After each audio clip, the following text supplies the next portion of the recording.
This edition of the Bio Report is brought to you by the California Technology Council, providing discounts on products and services essential to every startup. For more information, visit californiatechnology.org/member benefits. I'm Daniel Levine, and this is the Bio Report.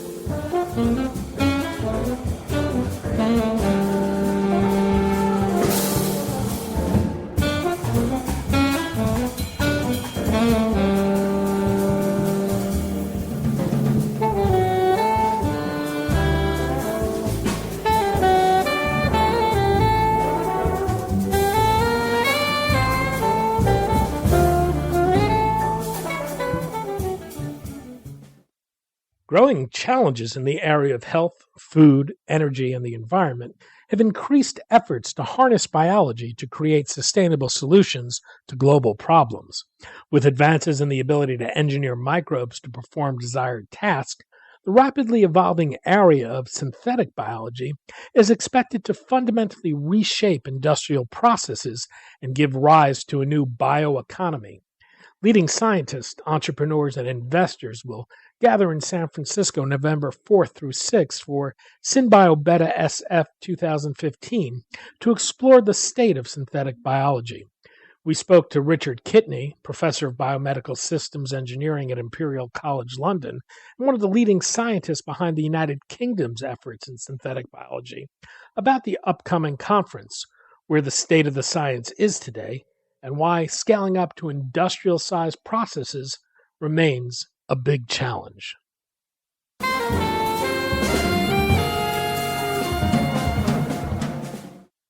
Richard, thanks for joining us. Thanks, Danny, for allowing me to come on this interview.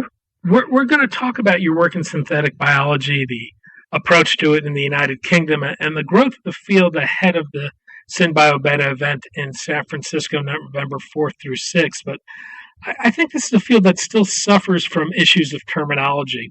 For listeners who may not be well versed in the field, what is synthetic biology? Well, I would describe synthetic biology in simple terms as being the engineering of biology. So this is a field which produces new biological devices such as biosensors, new types of chemicals, new industrial processes, essentially through the application of engineering principles and engineering practice to biology in terms of systematic design. Now, this is expected to have broad ramifications across health, agriculture, fuels, industrial chemicals, and the environment. What's the promise, and why is it so compelling? Okay, the reason it's so compelling is because it has brought together biology on the one hand and engineering on the other. And if you want to define a start point in this field, it's probably the initial sequencing of the human genome in 2001, because this allowed DNA to be read effectively. And of course, over the last 15 years, the reading of DNA has become much more accurate and also faster and also far less expensive. And in parallel with that, we have seen the development of better and better techniques for writing DNA. So this has allowed the field to develop in terms of modifying typically bacterial DNA, so that when the modified bacterial DNA or synthetic DNA is placed in a cell, the cell responds by producing various things depending on the synthetic DNA which has been put in the cell. For example, different types of chemicals, different biofuels, and indeed different devices like biosensors. Well, the UK in 2012 produced a roadmap for synthetic biology and has been an important funder for research and training and laying the foundation for a new industry in the UK. What's the vision the government has, and would you say the effort has been more coordinated in the UK than in the United States? I wouldn't like to say it's been more coordinated. I do think it has been coordinated, though. I mean, I hesitate to really comment on the situation in the US, but Certainly, in 2009, our National Academy of Engineering produced a report based on an inquiry which I chaired, actually, into the potential for synthetic biology, and that was taken up by the UK government and eventually resulted in this UK roadmap for synthetic biology, of which, again, I was one of the main authors. And in that roadmap, we tried to lay down the foundations for the development of the field in the UK. More recently, actually ongoing more or less now, although it's virtually finished, we've been working on what we call the roadmap refresh, which is primarily about the industrial translation of synthetic biology. Well, what do you see as the key challenges ahead in terms of industrializing the technology? Okay, so I think if you want a single word on that, it would be scale up, or a single phrase, scale up. It's the challenges are really to get what are now very, very promising techniques based in synthetic biology out of the laboratory, essentially into industry, and to produce the appropriate scale up. As you move from the laboratory to industrial size production, there are a whole series of new problems. I mean, this is true for any new field. So that's, I would say, the primary problem. The secondary problem from the UK point of view is to develop companies in the sector.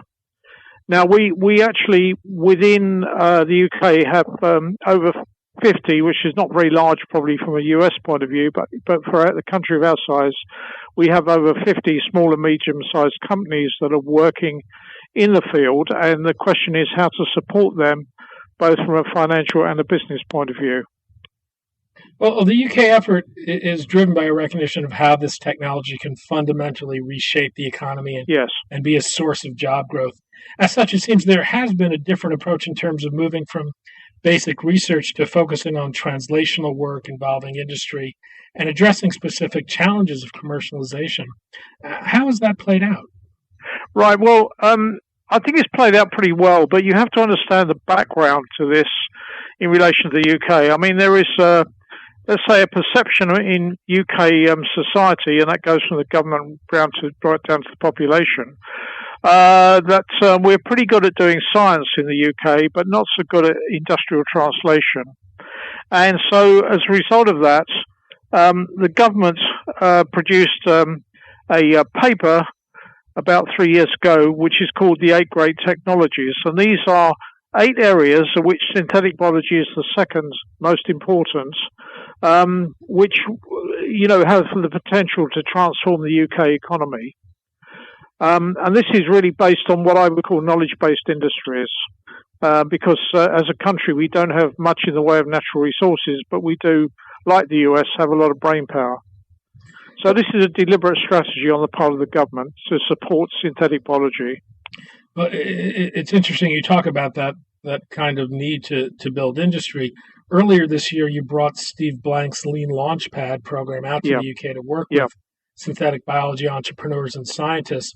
Listeners of the BioReport will remember Steve Blank from past podcasts, and that can be found on our archive. But this is meant to be a program to accelerate the commercialization of technology and improve the success rate of startups. Has this given birth to any companies, and if so, what do they do? Well, we've done one cycle. So I should say first of all that we worked with Steve Blank to develop a version of his Lean Launchpad program, and indeed with Jerry Engel, which was specifically designed for synthetic biology. Now we've done one full cycle of that, and we're in the middle of the second cycle. And during the first cycle, at the end of the first cycle, it actually we had 8 companies involved, and these were micro companies or companies that people were thinking about starting up. Out of the 8, 4 of them actually have developed into new, really quite good startups. So this process has proved to be really quite successful, and what it's allowed us to do is to build a whole business pipeline where one of the key components is the Lean Launchpad course. And in terms of companies or ideas that are being seeded there, what kind of things are you seeing? Okay, so a couple of examples of what are looking like really quite going to be successful companies. The first of these, which will be at SynBioBeta next week, is called called Lab Genius. And Lab Genius is a company which has developed new and exciting technology to allow you to produce many, many variants of a particular design of synthetic DNA very, very rapidly. So if you want to change the design of a section of synthetic DNA by altering specific bases, you can do this very, very rapidly using the technology that this company has developed. And so that can be done actually in parallel. So what they can offer you is a library of different sections of DNA, so-called oligos, which other companies can then try out rather than going back every time to people who are writing DNA companies to produce a single new oligo based upon a new variant on the design. So that's pretty exciting. And they were at a meeting in Boston about 3 weeks ago and got a great deal of interest developed. So it'd be interesting to see how they get on at SynBioBeta. The other company is called NanoCages. And this, again, is an exciting company because it's based upon naturally occurring protein nanocages and the ability to control the opening and closing of these nanocages. So they tend to be hollow, and so it is possible to insert a payload such as a psychotoxic drug, a cancer-killing drug, into the nanocage. If that nanocage is then coupled to a specific biosensor, it has the potential to be able to, for example, treat cancer or detect, first of all, malignant cells and then treat the malignant cell down at the cellular level rather than through the systemic introduction of a drug. So they're a couple of exciting examples. It seems there's been this vision that we would be able to develop off-the-shelf components, what some have referred to as biobricks, that eventually could be snapped together to engineer a microbe to produce a desired compound. My sense is that vision is starting to give way to the challenges posed by how pathways work in different microbes and the benefits of broadening the variety of microbes used. Do you think we will get to a biobricks world, or will the answer be in learning to harness the enormous variety of microbes and finding the right bug for the right job? My own view is that what will happen is both, really. The range of microbes which will be used, and indeed, different strains of a particular microbe, will gradually extend. I mean, you have to realize why it is that particular microbes are used at the moment. It's because they're understood biologically. So as more is understood about how different microbes behave from a biological point of view, I think the range of microbes will spread out, and also the strains within a particular type of microbe. However, I also believe that the development of standard components, rather than, I'd sooner call them that than biobricks, will also, and is indeed also developing quite rapidly. So, components such as, a specific component might be a promoter. So a promoter or various kinds of promoters will become standard components, and they will be characterized in a lot of detail, actually, both in terms of the experimental protocol, how they relate to the particular type of cell or the chassis, and how all that works. And a lot of this will revolve, and indeed is now revolving around the use of laboratory automation. So I think both areas will develop. It's not just a question of, snapping together these so-called biobricks. It is, I think, developing standard components and then interfacing these components, which is, of course, what happens in other fields like electronics. Has the public's fear of the technology been an obstacle at all? Has this been evolving? And do you see scientists having any role in doing a better job at communicating with the public to explain the technology? Yeah, I think this is a really important area in synthetic biology. I mean, certainly here in the UK, we describe that, and you may well describe it with the same term in the US, as responsible research innovation. So this is essentially looking at the ethical, societal, and environmental issues associated with the designing of new types of biological systems or biological processes. And I think most scientists and engineers in the UK involved in synthetic biology are acutely aware of the need to interact with the public, to enter into a dialogue with the public over these issues. And I think as a community, we've tried very, very hard to do this so that we can, present, not only the positive side of what can be achieved, but the fact that people are behaving responsibly. In that context, over here we have a lot of social scientists embedded into our research teams who look at these issues as we go along. Well, as the UK progresses in its efforts, do you think there are things the United States can learn from your approach? Well, possibly. I mean, possibly people in the US can learn from our approach.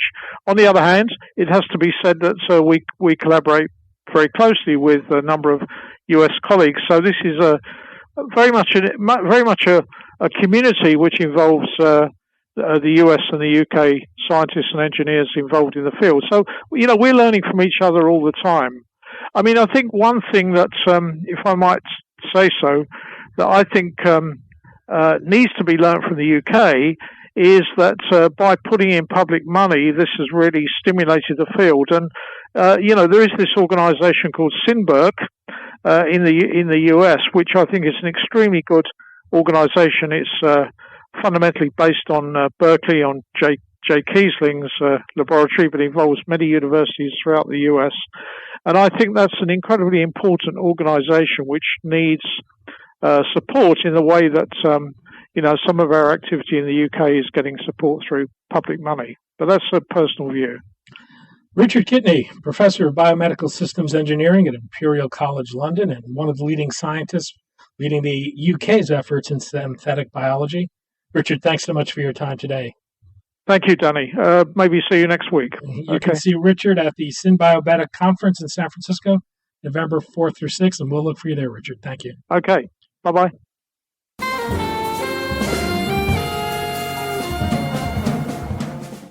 Thanks for listening. The Bio Report is a production of the Levine Media Group.